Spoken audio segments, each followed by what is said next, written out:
Welcome to Dreamland, a kingdom famous for peace and quiet. While heroes like Mario and Samus have graced the Wii multiple times, Kirby seems to have dozed off in Dreamland for the past few years. Now, the puffy protagonist finally returns in a world made entirely out of fabric and yarn. Does this surprising new direction of Kirby's epic yarn weave a beautiful tapestry, or end up frayed at the ends? Kirby, always happy to help, decided to help his friend recover the missing pieces.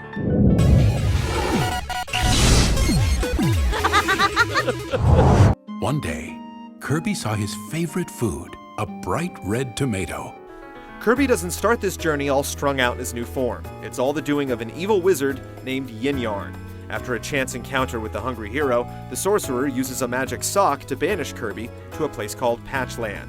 This unfortunate world has already been unraveled by the wizard's magic, and while Kirby searches for a way home, he offers to help Prince Fluff weave its pieces back together.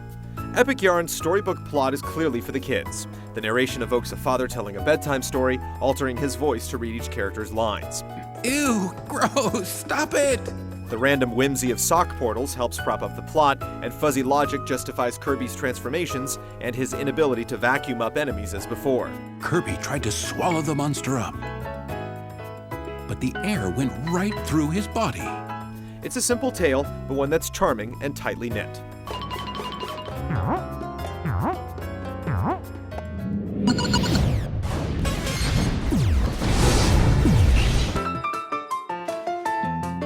While Kirby games are often notoriously short, Epic Yarn rolls out to a respectable length.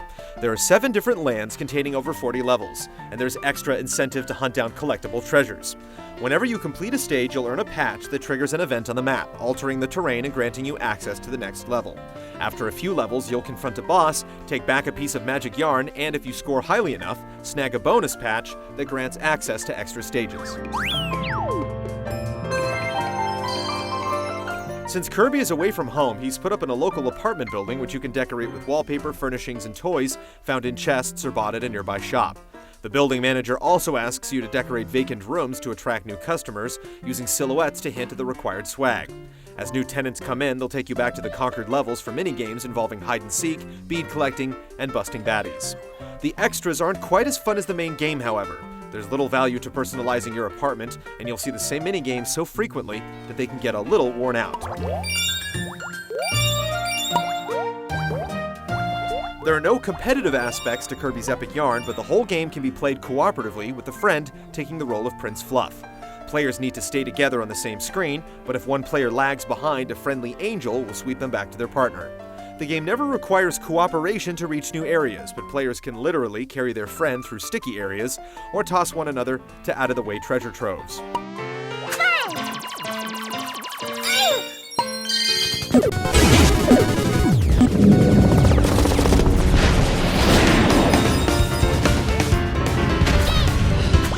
Crafting its world out of fabric isn't just a neat visual trick, it leads to a creative style of gameplay.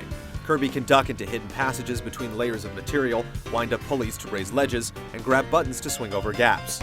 You'll also yank strings to pull wrinkles in the world, shift platforms, or open passages. Some of these mechanics are used throughout the adventure, but the game will consistently surprise you. You're never quite sure what will happen when you tug on a string or rip off a tag. Since he can no longer simply eat up the opposition, Kirby whips out a string of yarn to pull apart enemies, ball them up to use as weapons, and grab objects. Even without the ability to inhale his enemies, transformations remain a strong part of Kirby's repertoire. A simple dash turns him into a car, and he can form a parachute to float to Earth. Sometimes more dramatic changes switch things up from the standard platforming. Kirby can turn into a massive tank bot to blow away enemies, become a UFO to float through levels, or bounce off enemies as he surfs through obstacle courses. Most of the game is played with the Wii Remote held sideways like an NES controller. At times, you'll tilt to aim the hose of a Kirby fire truck or point at the screen to draw tracks for Kirby's train form, but there's nothing sophisticated enough that it requires Motion Plus. Epic Yarn's main curiosity is that it's entirely impossible for Kirby to die. Like Sonic and his rings, if Kirby gets hit or drops in a hole, the beads you've gathered will go flying. However, unlike Sonic games, if he loses all his beads and is struck again, there's no real consequence, even in boss fights. The game offsets this by awarding you medals for the number of beads you collect in each level, and keeping track of your streaks, making the game's challenge less about survival and more about striving for that perfect run.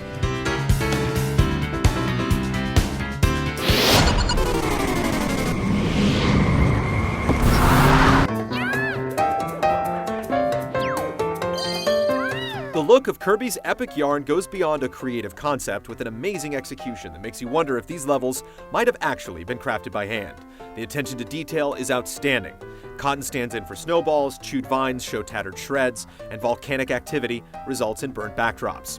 There's such a wide variety of textures and patterns that no environment seems overused, and the game continually creates moments of wonder with unexpected touches like the lens flare at the beach.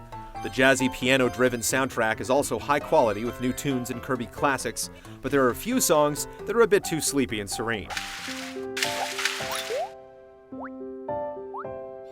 You'll want to be wide awake to experience everything the game has in store.